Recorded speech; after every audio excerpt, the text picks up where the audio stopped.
작가 헨리 나우에는 러시아 상트페테르부르크의 박물관에 가서 렘브란트의 돌아온 탕자 그림을 오랫동안 감상했던 때를 돌이켜 봅니다. 날이 저물며 근처 창문에서 들어오는 자연광이 바뀌면서 나우에는 빛이 바뀌는 것만큼 여러 다른 그림을 보고 있는 것 같은 느낌을 받았습니다. 달리 보이는 그림 하나하나는 망가진 아들에 대한 아버지의 사랑을 서로 다르게 보여주는 듯 했습니다. 나우에는 4시쯤 되니까 그림 속의 새 인물이 앞으로 걸어 나오는 것처럼 보였다고 설명합니다. 그중 한 사람은 탕자인 동생이 집에 돌아오자 극진히 환대한 아버지의 붕괴한 큰 아들이었습니다. 어쨌든 동생은 상당히 많은 집안 재산을 낭비함으로써 가족을 내내 고통과 곤란한 상황에 처하게 만들지 않았던가요? 다른 두 인물을 보며 나우에는 예수님이 비유를 들어 말씀하실 때 그 자리에 있었던 종교 지도자들이 생각났습니다. 그들은 예수님에게로 다가왔던 죄인들에 대해서 뒤에서 이러쿵저러쿵 수군거렸던 사람들이었습니다. 나우에는 그림 속의 모든 인물들에게서 자기 자신의 모습을 보았습니다. 낭비하는 삶을 살았던 작은 아들, 비난하는 형, 종교 지도자들, 그리고 어떤 사람도 다 품을 수 있을 만큼 넓은 하나님 아버지의 마음에서 자기 자신의 모습들을 보았습니다. 우리는 어떻습니까? 렘브란트의 그림 어느 부분에서 우리 자신을 볼 수 있습니까? 어떤 면에서는 예수님이 하신 모든 이야기는 우리 자신에 관한 것입니다. 예수님이 하신 이야기와 렘브란트의 그림에서 우리는 어떻게 우리를 다시 돌아볼 수 있을까요?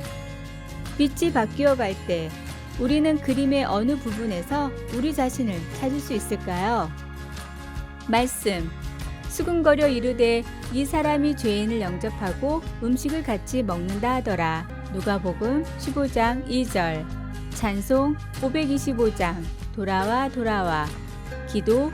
하나님 아버지, 아버지께서 저를 얼마나 사랑하시는지 제 모습을 볼 수 있게 도와주소서. 아멘. 아래의 빨간색 구독 글자를 누르시어 더 많은 전도의 열매를 맺으시길 기도합니다. 미국의 강철회사 사장 카네기가 후계자를 임명한다고 하자 전 세계의 관심이 그쪽으로 쏠렸습니다. 회사 중역들 중에는 두뇌가 탁월한 사람이 많았지만 정작 카네기가 지명한 후계자는 쉬브라는 사람이었습니다. 카네기의 발표는 모든 사람들을 깜짝 놀라게 했습니다. 카네기가 후계자로 임명한 쉬브는 겨우 초등학교밖에 졸업하지 못한 사람이었기 때문입니다. 쉬브는 처음에 그 회사의 청소부로 들어왔습니다. 그는 정원만 쓸어도 되는데 공장 안까지 말끔하게 청소를 하곤 했습니다. 그런 그의 성실함이 윗사람의 눈에 띄어 카네기의 비서가 되었던 것입니다. 그는 메모지와 펜을 들고 카네기를 그림자처럼 따라다녔습니다. 카네기가 공장 확장과 생산 과정에 대한 연구를 하느라고 밤늦게까지 사무실에 있다가 집으로 돌아가려고 할 때 밖에 쉬브가 기다리고 있었습니다. 아무도 없는 줄 알았던 카네기가 깜짝 놀라 왜 퇴근하지 않았느냐고 묻자 쉬브는 사장님께서 언제 찾으실지 모르는데 어떻게 자리를 비웁니까? 하고 대답했다고 합니다. 카네기는 쉬브에게 사장 자리를 물려주면서 자네의 성실함으로 인해 이 회사가 성장하리라 믿네. 이 회사를 성장시키는데 필요한 것은 학력이 아닐세. 어떤 문제에 부딪혔을 때 그것을 해결하는 정신적인 자세가 가장 중요한 것이라네. 자네에게 지식과 충고가 필요하면 박사, 석사학위를 가진 사람을 채용하면 되니 그 점은 염려 말게 라고 말했습니다. 별 볼 일 없던 청소부가 마침내 대강철 회사의 최고 경영자가 된 것은 학벌 때문도 다른 사람의 배경 때문도 아니었습니다. 오직 최선을 다하는 성실한 자세와 실천이 그런 결과를 가져온 것입니다. 오늘의 말씀, 어두운데 빛이 비치라 말씀하셨던 그 하나님께서 예수 그리스도의 얼굴에 있는 하나님의 영광을 아는 빛을 우리 마음에 비추셨느니라. 고린도후서 4장 6절. 오늘의 찬송 428장 내 영혼의 햇빛 비치니. 오늘의 만나, 지금 당장의 어려운 환경에 낙심하지 말고 항상 감사의 마음으로 삶을 살아갑시다. 아래의 빨간색 구독 글자를 누르시어 더 많은 전도의 열매를 맺으시길 기도합니다. 한 엄마가 어린 딸에게 3개월 된 남자아이가 우리 집에 놀러 올 것이라고 말해 주었더니 딸이 아주 기뻐했습니다. 딸아이는 아기를 환영한다는 마음에 아기와 함께 식사를 하고 싶다고 제안했습니다.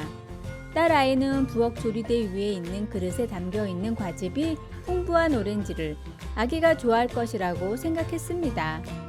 엄마는 아기가 지금은 우유밖에 못 먹고 좀 더 자라면 오렌지를 좋아할지도 모르겠다고 설명해 주었습니다. 성경은 신앙인의 영적 양식의 필요성에 대해서도 비슷한 개념을 가지고 설명하고 있습니다. 성경의 기본 진리는 마치 우유처럼 초신자의 신앙이 성장하는 데 도움을 줍니다. 이와 대조적으로 단단한 음식은 장성한 자의 것입니다. 기본 진리들을 소화하고 이해할 시간을 가진 신자들은 더 나아가 다른 성경적 개념들을 연구하고 다른 사람들에게 이 진리들을 가르치기 시작합니다.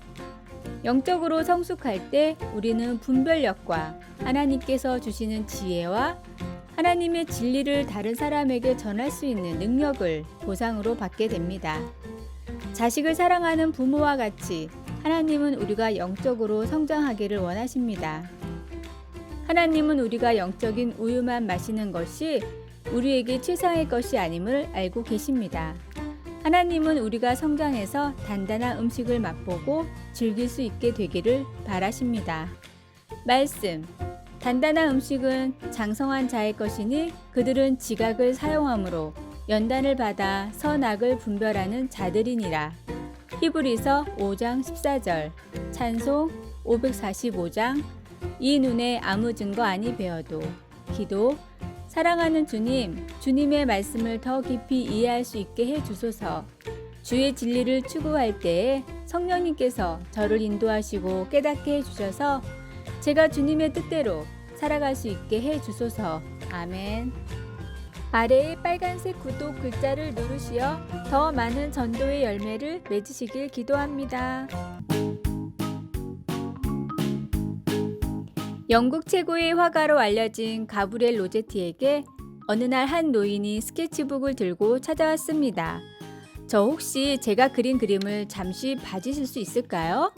그림을 보는 안목도 훌륭했던 로제티는 흔쾌히 그러겠다고 했습니다. 그러나 수준 이하의 그림이라 뭐라 좋게 말할 표현이 없어 난처해했는데 그 모습을 본 노인이 스케치북 하나를 더 꺼내며 말했습니다.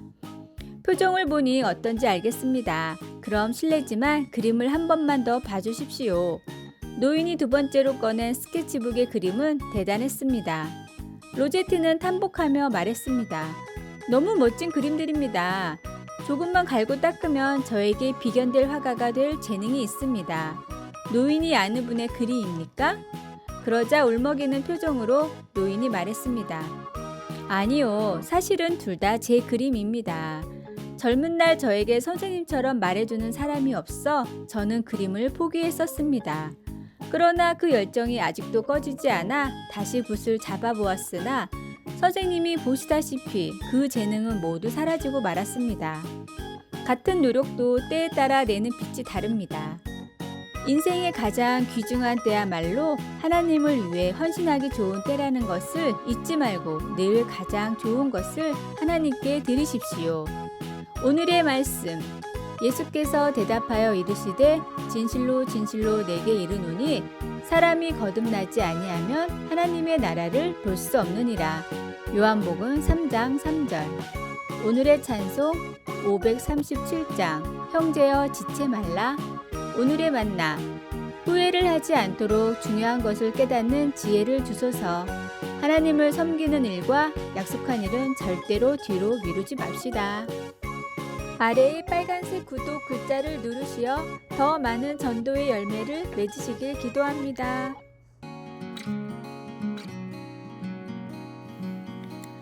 전설적인 작곡가 주세페 베르디가 젊었을 때 인정받고 싶은 열망이 그를 성공으로 이끌어 주었습니다. 워런 비어스비가 쓴 글입니다. 베르디가 피렌체에서 그의 첫 오페라를 발표할 때 그는 어두운 곳에 홀로 서서 관람객 중 한 사람 얼굴만 줄곧 바라보았습니다.